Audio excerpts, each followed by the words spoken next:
¿Alguna vez cargaste con un pecado que no cometiste, solo porque decir la verdad habría destruido a quienes más amabas? ¿Alguna vez dejaste que el mundo te señalara, te insultara y te convirtiera en villano, aun cuando lo único que intentabas era proteger a tu familia? A veces, la vida te obliga a elegir entre tu nombre y las personas que amas. Y esa elección, cuando llega, nunca es justa, nunca es sencilla. A mí me tocó enfrentarla en un pequeño pueblo perdido entre montañas, donde los secretos se guardan en silencio, y las miradas duelen más que las palabras. Mi nombre es Samuel Andrade, y durante años fui conocido como el cobarde que abandonó a su familia. Ese era mi título, mi marca, mi condena. Cuando caminaba por las calles de San Miguel del Valle, un lugar donde todos parecen saber todo sobre todos, yo sentía los murmullos pegándose a mi espalda como sombras. Ahí va el que se fue sin mirar atrás. Dicen que nunca quiso a su mujer. Pobre Clara, con un marido así. ¿Y el niño? ¿Qué habrá sido de él? Yo seguía andando, sin levantar la mirada, sin explicar nada. No porque fuera culpable, sino porque si alguien descubría la verdad, la vida de Clara y de mi hijo Mateo corría peligro. Y aún así, aún entendiendo mi silencio, dolía. Duele cada palabra que no pude decir. Duele cada abrazo que no pude dar. Duele cada vez que mi hijo preguntó por mí, pensando que lo había dejado por voluntad propia. Pero para que entiendas cómo terminó todo, tengo que empezar por donde comenzó. Por esos días en que mi vida parecía simple, tranquila, casi feliz. San Miguel del Valle, un lugar hermoso y cruel al mismo tiempo. Nuestro pueblo es de esos que parecen detenidos en el tiempo. Casas de adobe, techos de teja, calles empedradas, perros dormidos bajo el sol. Por las tardes el aire huele a leña, a tortillas recién hechas, a lluvia sobre tierra seca. Un lugar que podría ser un paraíso, si no fuera porque detrás de cada puerta vive un secreto, una deuda, una historia que nadie se atreve a contar en voz alta. Yo trabajaba como carpintero. Tenía un pequeño taller en una esquina cerca de la plaza, donde la luz entraba oblicua por una ventana vieja y llenaba todo de polvo dorado. Pasaba horas construyendo mesas, sillas, cunas, cosas simples, hechas con paciencia, con amor, con la esperanza de dejar un pedacito de mí en cada hogar. Y al final del día, cuando regresaba a casa, me recibía la risa de mi hijo, Mateo, un niño con los ojos más brillantes que he visto en mi vida. Siempre corría hacia mí con los brazos abiertos, tropezando en el camino porque los pies le iban más rápido que la mente. «Papá, papá, mira lo que dibujé». Y yo lo levantaba, lo giraba en el aire mientras él reía como si el mundo fuera un lugar perfecto. Clara, mi esposa, nos observaba desde la puerta. Tenía ese tipo de belleza que nace más del alma que del rostro, una mezcla de dulzura, fortaleza y esa especie de luz que las mujeres que han sufrido demasiado suelen tener, como si la vida quisiera compensarlas iluminándolas un poco más que al resto. Clara era mi refugio, mi hogar, mi certeza. Pero incluso los hogares más hermosos tienen grietas que nadie quiere ver. Las primeras señales. Todo empezó meses antes de que el pueblo me condenara. Clara comenzó a cambiar. Pequeñas cosas al principio. Llegaba más tarde de lo habitual. Evitaba mi mirada. Se sobresaltaba cuando sonaba la puerta, como si alguien pudiera estar siguiéndola. Cuando le preguntaba qué pasaba, ella respondía: «Nada, Samuel. Solo estoy cansada». Pero sus ojos decían otra cosa. Y yo lo sentía. Sentía ese frío en el pecho, ese presentimiento que a veces llega sin explicación, como un aviso que se niega a ser ignorado. Una noche, mientras Mateo dormía, intenté hablar con ella. «Clara, si hay algo que te preocupa, podés confiar en mí». Ella bajó la mirada, retorció las manos. «No es nada grave, de verdad. Solo estrés», pero su voz temblaba, y ese temblor se me clavó hondo.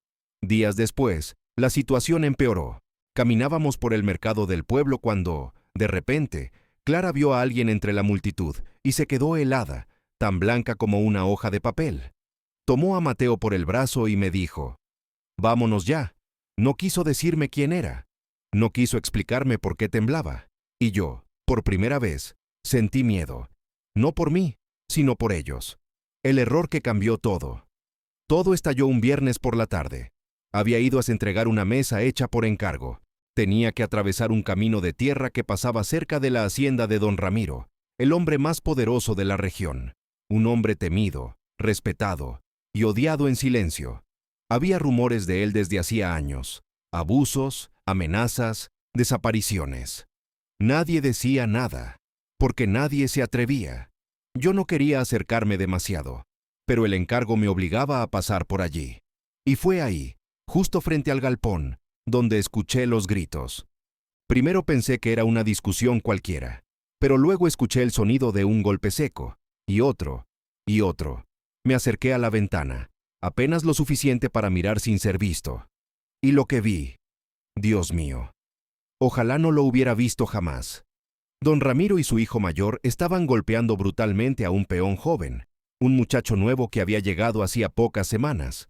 Lo tenían contra la pared, sangrando, suplicando que se detuvieran. Yo retrocedí de inmediato, con el corazón desbocado.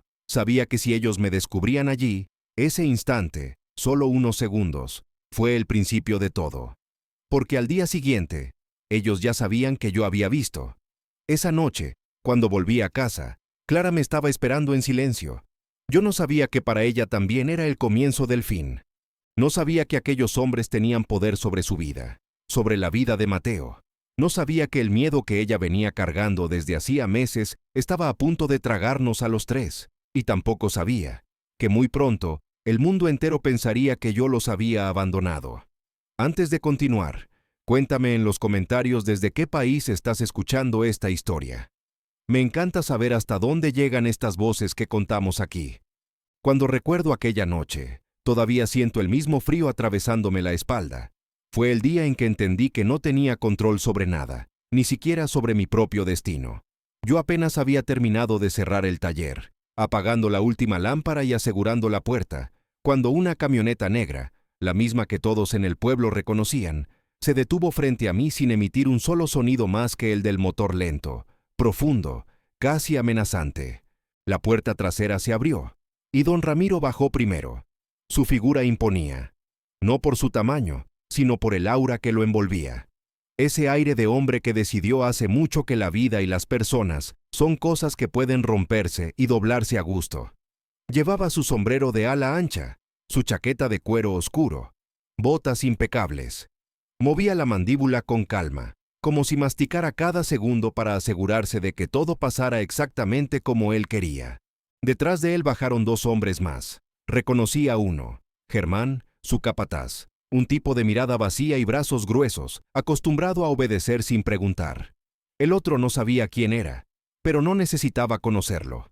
Lo que importaba era que estaba allí, silencioso, manipulando un garrote corto como si fuera una extensión natural de su mano. Don Ramiro dio 2 pasos hacia mí. Yo no me moví, no hacía falta. Él llenaba el espacio. «Samuel, subite», dijo él, con una voz tan tranquila que helaba más que cualquier grito. Tragué saliva. No podía correr. No podía resistirme. En un pueblo así, cuando don Ramiro te decía algo, no era una invitación, era una orden disfrazada de cordialidad. ¿Pasa algo, don Ramiro?, pregunté intentando mantener la voz firme. Él me miró como si mi pregunta fuera irrelevante, como si yo no fuera más que un insecto que intenta comprender por qué está debajo de una bota. «Ya lo sabes», respondió él, girándose hacia la camioneta.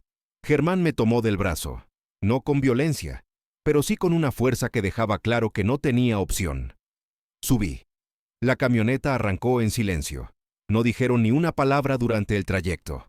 Solo se escuchaba el motor y el sonido de mis propios pensamientos, golpeando contra mi cráneo. Avanzamos por el camino que subía hacia la parte alta del valle, donde los árboles se agolpaban como sombras vigilantes. Era un tramo solitario, perfecto para conversaciones que no pueden ser escuchadas, o para decisiones que nadie debe descubrir. Finalmente, se detuvieron. Don Ramiro bajó. Yo también. La luna iluminaba apenas su rostro, revelando esos ojos fríos que parecían medir el valor y el miedo de cada persona solo con mirarla. «Vos viste algo que no debías ver», dijo él. Sentí mi respiración cortarse. «Yo no dije nada, señor. No iba a...» Él me interrumpió levantando un dedo, apenas un gesto pequeño, pero suficiente para callar a cualquiera. «No necesitas decir nada. El problema no es lo que hablaste, es lo que sabes». Tragué saliva. Mis manos temblaban. No fue mi intención mirar. Fue un accidente. No existen los accidentes cuando se trata de mi familia, murmuró él. El capataz dio un paso hacia adelante. Yo retrocedí. Don Ramiro sonrió apenas, como quien aprecia la inutilidad del intento. ¿Sabes qué pasa con la gente que ve demasiado?, preguntó él, como si fuera una clase que impartía todos los días. No respondí. No podía. Les damos una oportunidad, una sola. El capataz se acomodó al lado de él, firme. El otro hombre apoyó el garrote contra su hombro. «Te vas del pueblo esta noche», dijo Ramiro, despacio, como quien dicta una sentencia divina. «Te vas sin despedirte de nadie, sin cartas, sin explicaciones, nada». Sentí un nudo cerrarse en mi garganta. Mi primer pensamiento fue Mateo. Mi segundo, Clara. Tengo una familia, don Ramiro. No puedo. Antes de que terminara la frase, él habló encima de mí. Justamente por eso te estoy dando esta opción, porque si te quedas, ellos desaparecen. Ellos desaparecen. La frase se clavó en mi alma como un cuchillo helado. Pero, ¿por qué? Porque necesito que entiendas que tu silencio vale más que tu vida. Yo quería pelear. Quería decirle que era injusto, que yo no iba a cargar con algo así. Pero entonces él levantó la mano, y uno de los hombres sacó del bolsillo una foto. Una foto de Clara, saliendo del mercado, sola, vigilada, y luego otra.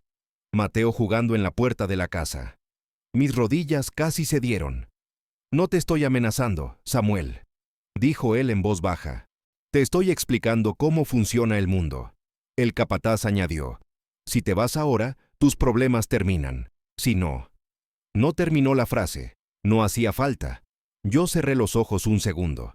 Sentí las lágrimas querer salir, pero no les di permiso.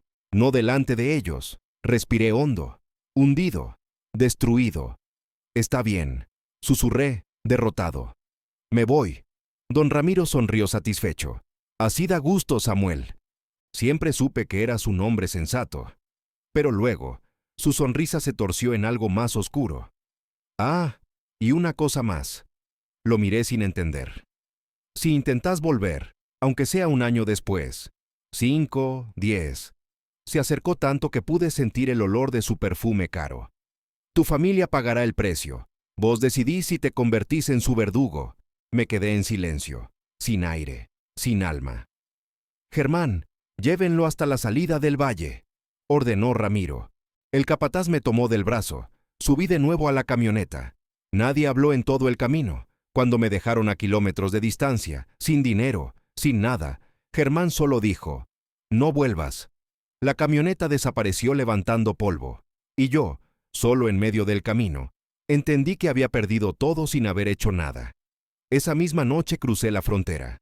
Sin maleta, sin despedida, sin nombre. Y el pueblo entero, desde ese día, creyó que los había abandonado por cobardía. Pero la cobardía verdadera era la de esos hombres que me obligaron a desaparecer. Si esta historia ya tocó tu corazón en algún momento, regálame un like. Eso nos ayuda muchísimo a seguir creando historias profundas como esta. Durante los primeros días lejos del pueblo, yo todavía caminaba como si alguien pudiera seguirme. Cada ruido detrás de mí me hacía girar. Cada sombra proyectada por una farola me parecía la silueta de Germán. Cada motor que sonaba a lo lejos me hacía recordar la camioneta negra. Mi mente seguía en San Miguel del Valle, incluso cuando mis pies ya estaban a kilómetros. Crucé la frontera casi sin darme cuenta. No llevé equipaje, ni ropa, ni recuerdos. Solo cargué con una verdad que me rompía la espalda. Había dejado a mi familia sola, por obligación, pero también por amor. Un amor que, en vez de proteger, me había obligado a convertirme en un fantasma. Llegué a una ciudad fronteriza donde los letreros mezclaban el castellano con palabras en inglés, comidas por la falta de pintura. Lámparas de neón parpadeantes iluminaban calles llenas de polvo y comerciantes, que gritaban sus ofertas como si quisieran que todo el mundo las escuchara. Yo, sin embargo, sentía que nadie me veía. Y quizás era mejor así. Dormí un par de noches en un hostal barato donde los colchones olían a humedad y las paredes tenían marcas de dedos que preferí no cuestionar. Después de eso, trabajé donde pude, descargando camiones, lavando platos en una fonda, barriendo un almacén. cualquier cosa que no llamara atención. Los días se mezclaban con las noches en un ritmo monótono, casi mecánico. Comía lo justo para no desmayarme. Dormía lo necesario para no perder la razón. Pero sobre todo, pensaba. Pensaba tanto que a veces mi propia mente parecía castigarme. Pensaba en Clara, en su voz dulce, en la forma en que decía mi nombre cuando estaba enojada. Samuel, no me vengas con excusas. Pensaba en Mateo, en cómo se aferraba a mi camisa cuando lo alzaba en brazos, en la forma en que decía, «Papá, ¿vas a quedarte conmigo esta noche?» Y cómo yo siempre respondía, «Siempre, hijo, siempre». La ironía me aplastaba. Siempre había durado demasiado poco. Un día, mientras barría el almacén, escuché a dos hombres conversando cerca de mí. No estaban hablando conmigo, ni siquiera sabían que los escuchaba. Pero sus palabras abrieron una grieta en mi alma. Oí que en San Miguel hubo problemas con la familia Andrade. ¿La familia Andrade? ¿La mujer esa? ¿La que quedó sola con un niño? Sí, dicen que el niño está enfermo, muy enfermo. Mi escoba se detuvo en el aire. ¿Enfermo cómo? No sé, algo de los pulmones. El clima allá es traicionero. Y sin el marido, ya sabes. Sentí las piernas fallarme. Apoyé una mano en el mostrador para no caer. Esa frase se repitió en mi cabeza como un martillo. El niño está enfermo. Muy enfermo. No pensé. No razoné. Solo actué. Corrí hacia el dueño del almacén y dije, «Don Justo, me voy». Él levantó la vista, sorprendido. «¿A dónde vas a ir, hombre? Todavía falta limpiar la parte de atrás». «Lo siento», respondí mientras recogía mis pocas cosas. «Necesito volver a mi casa». «¿Pero vos no estabas huyendo de algo?» Me quedé quieto un segundo. Era curioso. Incluso alguien que apenas me conocía podía sentirlo. «Sí», respondí, «pero ya no puedo seguir huyendo». Y salí de allí corriendo. El viaje de regreso fue largo, agotador, casi suicida. Caminé tramos enteros bajo el sol abrasador. Subí a camiones donde viajaban jornaleros dormidos sobre sacos de maíz. Me colé en un bus que llevaba rumbo al valle. Y cuando el conductor me vio sin boleto, le dije con la voz más honesta que he usado en mi vida, «Mi hijo me necesita». El hombre me miró. No dijo nada. Solo hizo un gesto con la cabeza y siguió manejando. Atravesamos caminos rurales iluminados por la luna. Pequeñas casas hechas de bloque, perros ladrando desde los patios, mujeres sentadas afuera con niños dormidos sobre el regazo. Todo me era familiar y a la vez doloroso. Cuando el bus me dejó en la entrada del pueblo, sentí que mis piernas temblaban. Caminé lento, casi arrastrando los pies. No sabía si alguien me vería, si alguien alertaría a Ramiro. Pero también sabía algo más. Aunque me mataran justo allí, yo tenía que ver a Mateo. Las luces de San Miguel del Valle se veían iguales que siempre. La plaza, silenciosa, la iglesia, con su torre blanca desgastada, las casas apagadas, como si el pueblo durmiera y soñara con otras épocas. Mi casa estaba igual, pero distinta, como si el dolor hubiera pintado las paredes con un tono más triste. Me acerqué temblando y toqué la puerta. Después de un silencio que pareció eterno, escuché pasos. La puerta se abrió apenas un poco. Era Clara. Su rostro, Dios mío. Tenía ojeras profundas, los labios partidos, la piel pálida. Pero sus ojos eran los mismos, llenos de fuerza y de tristeza. «¿Samuel?», susurró ella, sin creerlo. Yo tragué saliva. Mis labios temblaron. Vine por ustedes». Clara abrió la puerta por completo, pero no dio un paso hacia mí. Sus manos estaban apretadas en puños. «¿Ahora sí te acordaste?», preguntó ella con voz dura. Sentí el golpe como si fuera físico. «Clara, no tuve opción». Ella cerró los ojos, respirando hondo. «Siempre hay opción. No cuando amenazan la vida de tu hijo». Sus ojos se abrieron de golpe. «¿Qué estás diciendo?». Yo iba a responder, pero en ese momento escuché una voz suave detrás de ella. «Mamá, ¿quién es?». «Mateo, mi hijo». Apareció envolviéndose en una manta. Estaba tan delgado que parecía que el viento podría arrancarlo del suelo. Pero sus ojos, esos ojos seguían siendo luz, una luz debilitada, pero viva. Cuando me vio, se quedó quieto. como si su mente estuviera procesando un milagro. ¿Papá?, preguntó con voz ronquita. Mis rodillas casi tocaron el suelo. Todo mi cuerpo se quebró. Sí, hijo, susurré. Papá está aquí. Mateo extendió su mano hacia mí.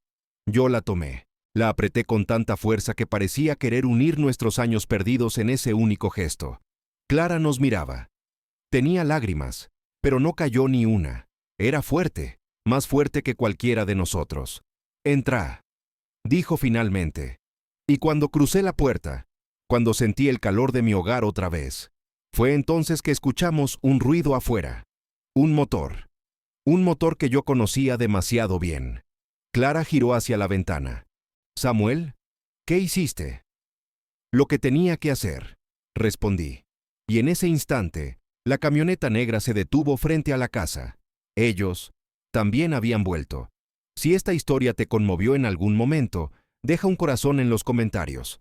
Tu apoyo nos permite seguir contando historias que tocan el alma. La camioneta negra se detuvo justo frente a la casa. Sus luces iluminaron la fachada como si fueran dos ojos enormes, abriéndose en medio de la noche. Yo sentí cómo el corazón me retumbaba en el pecho, no por mí, sino por Clara y por Mateo, por lo que podía pasar si ellos estaban allí por la misma razón de siempre: silenciar la verdad. Clara se acercó a la ventana y levantó un poco la cortina. La vi tragar saliva. «Es él», susurró. «Es Ramiro». Mateo me tomó la mano con más fuerza. Sus dedos estaban fríos como hielo. Me agaché a su altura. «No te va a pasar nada, hijo. Te lo prometo». Él levantó los ojos, cansados, débiles, pero llenos de fe ciega. «¿Vas a quedarte?» Sentí el alma quebrarse. «Sí, mi amor. Esta vez sí. Pase lo que pase». Clara volvió hacia nosotros, con el rostro decidido pese al miedo evidente. «No deberías haber vuelto, Samuel. No podía dejar que Mateo sufriera solo. ¿Y si te matan? ¿Y si nos hacen algo? Entonces será conmigo aquí, no huyendo». Ella apretó los labios y cerró los ojos un instante. No era aceptación, era coraje. La puerta fue golpeada 3 veces, secas, durísimas. «Abran», gritó Germán desde afuera. «Sabemos que estás ahí, Samuel». Clara retrocedió instintivamente. Yo la protegí con el cuerpo, aunque sabía que si entraban, no habría barrera suficiente. Respiré hondo y avancé hacia la puerta. Antes de abrir, escuché a Clara decir: «Samuel, por favor, no los provoques». «No voy a provocarlos, pero tampoco voy a esconderme». Abrí la puerta. El aire frío de la noche entró con fuerza. Don Ramiro estaba allí, en el centro, como si fuera dueño del mundo. Germán a su derecha, el otro hombre a su izquierda. Las luces de la camioneta les daban un brillo cruel. Ramiro dio un paso adelante. Sus botas hicieron un ruido pesado contra la tierra. «Qué sorpresa, Samuel», dijo con una falsa cordialidad. «Vos sí que no sabés obedecer órdenes». Yo no respondí. Lo miré directo a los ojos. Volví por mi hijo. Ramiro arqueó una ceja. «Así que escuchaste lo del niño y decidiste convertirte en héroe». «No me interesa ser héroe, me interesa mi familia». Germán se adelantó un paso. «Te dimos una advertencia. Y yo la escuché». Respondí. «Pero ya no me importa». El segundo hombre, el del garrote, murmuró con una sonrisa torcida: «Entonces hoy terminamos lo que empezó hace 2 años». Clara apareció detrás de mí, con Mateo en brazos. Él estaba débil, tan frágil que parecía quebrarse con un suspiro. Al verlos, Ramiro sonrió. «Mira lo que tenemos aquí, la familia reunida». Clara habló por primera vez. «No te acerques a mi hijo». Ramiro la observó con una lentitud inquietante. «Vos sabés que nada de esto pasaría si tu marido hubiera entendido su lugar». Yo di un paso adelante, interponiéndome entre ellos. «Deja a Clara fuera de esto». «Ah, Samuel», dijo él. «Siempre tan correcto, siempre tan inútil». Y entonces lo vi, el brillo en sus ojos, ese brillo que había visto la vez que golpearon al joven peón, ese brillo que anunciaba violencia, el mismo que me quitó a mi familia por 2 años. Pero algo distinto ocurrió esa noche, algo que ni siquiera Ramiro previó. Las luces de una casa cercana se encendieron, luego las de otra, y otra. En segundos, Toda la calle se iluminó como si el pueblo despertara de un largo sueño, y la gente empezó a salir. Primero doña Elvira, con su bata y su linterna. Luego don Marcos, con un palo en la mano. Después una pareja joven con sus celulares listos para grabar. Y detrás de ellos, más vecinos, más luces, más ojos abiertos. Ramiro frunció el ceño. ¿Qué mierda están haciendo estos? Doña Elvira levantó la linterna hacia él. Lo que deberíamos haber hecho hace años, Ramiro, dejar de tenerte miedo. Ramiro apretó la mandíbula. Esto no es asunto suyo. Don Marcos avanzó un paso. Claro que lo es. Ese muchacho que golpeaste en la hacienda era sobrino de mi compadre. Una mujer gritó desde el fondo. Sabemos lo que hiciste. Todos sabemos. Las cámaras de los celulares comenzaron a grabar. Luces rojas de grabación parpadearon como pequeñas brasas. Decenas de ojos mirando. Decenas de voces murmurando. Germán retrocedió medio paso. El otro hombre también. Pero Ramiro no era de los que retroceden fácilmente, hasta que escuchó un ruido. Sirenas. Lejanas, pero reales. Alguien del pueblo había llamado a la policía. Y esa noche, por primera vez, alguien había denunciado a Ramiro sin miedo. Él miró alrededor, midiendo posibilidades. Sus ojos pasaron de mí a Clara, del pueblo entero a las cámaras, y entendió. No podía hacer nada allí. No sin testigos, no sin pruebas en su contra, no sin que su reputación, ese escudo de años, finalmente se quebrara. Esto no termina aquí, Samuel, dijo con rabia contenida. Yo lo sostuve con la mirada. Para vos sí. La policía llegó. Hombres armados descendieron de las patrullas. Germán fue esposado primero. El otro hombre también.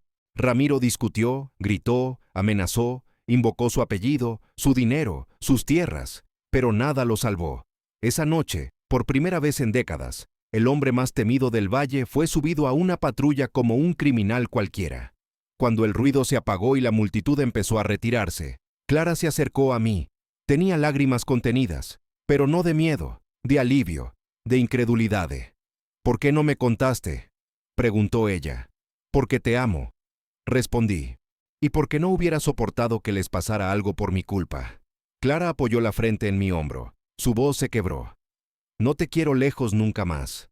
Mateo levantó su manito hacia mí. Papá, ¿ahora sí vas a quedarte para siempre? Lo levanté en brazos, sintiendo su cuerpo liviano, frágil, pero lleno de un calor que yo había extrañado más que el aire. Sí, hijo, me quedo para siempre.